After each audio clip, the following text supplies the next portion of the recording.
Hi everyone, I'm Kevin Elson. Here's a look at what's going on this week in the news. We begin with news from around the world. This past week, members of the House of Lords approved two methods of mitochondrial transfer in the hope of curing illnesses such as muscular dystrophy. This vote makes Britain the first country in the world to legalize the genetic modification of the human germ line. The House of Commons had already approved the regulations February 3rd, so the legislation now needs only the formality of royal assent to become law. The Catholic bishops of England, Wales, and Scotland have voiced their opposition to the vote, citing ethical grounds. Mitochondria give energy to nearly every cell of the body. If defective, cells can be starved of energy, causing muscle weakness, blindness, heart failure, and death in extreme cases. The procedures covered by the regulations include three-parent IVF, by which material is extracted from an ovum and inserted into a donor egg before it's fertilized by the father's sperm. The second technique, pronuclear transfer, involves up to 4 parents creating 2 embryos, which are destroyed before the maternal embryo is cloned and repackaged with parts from the donated embryo.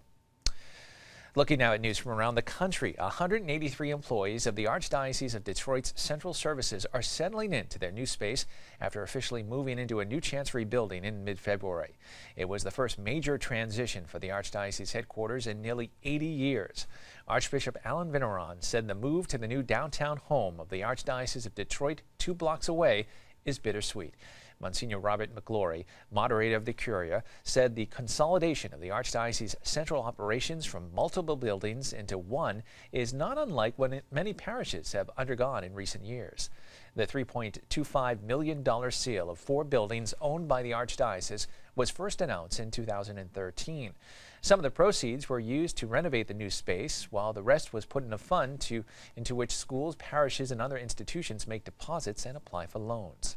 The Archdiocese now occupies about 44,000 square feet on 6 floors of a 13-story building, or about a third of the nearly 150,000 square feet it previously occupied.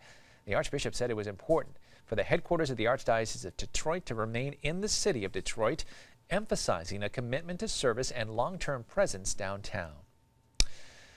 In news from the Vatican, Pope Francis is expected to come out with an encyclical on ecology by the summer.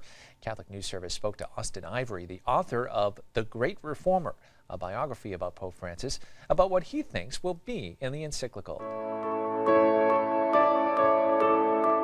What he's trying to do, and this is straight out of Catholic social teaching, is to put human beings, make the economy serve human beings rather than the other way around.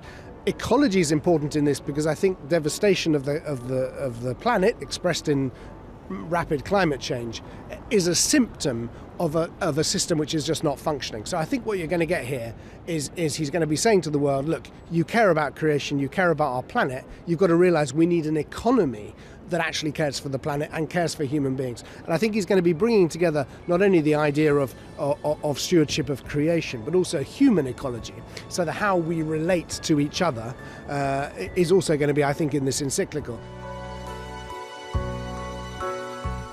It was Pope Benedict, of course, who first used this expression, human ecology. But Pope Francis is really taking it out, taking it on the road. What he believes is that our laws and our culture, the view of marriage, is no longer rooted in human ecology. It's no longer rooted in a proper anthropology. Here is a Pope who's passionate about marriage. As Archbishop of Buenos Aires, produced a very, very powerful condemnation of the bill to the law, as it turned out, to introduce same-sex marriage in Argentina.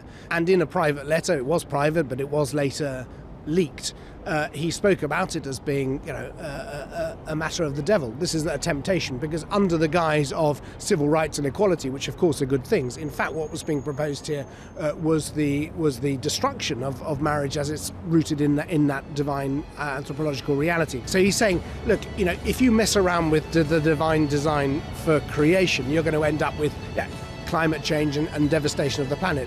If you mess around too much with, if you like, the divine ecology for human beings, you end up with other distortions and other consequences.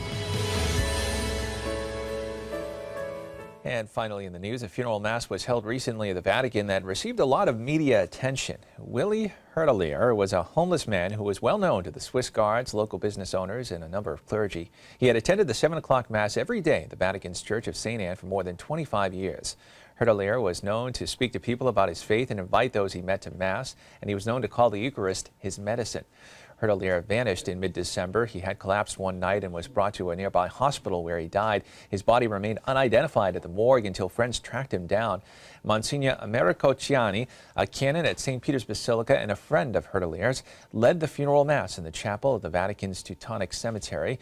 Permission was granted to have Hertelier, who was Flemish and Catholic, buried in the small Germanic cemetery where Swiss, German, and Flemish nobility and church benefactors had been laid to rest. In his homily, Monsignor Ciani said he thanked God for letting them get to know Hertelier, a man, he said, who appeared to be alone, but who never felt alone, because God's grace was present in him.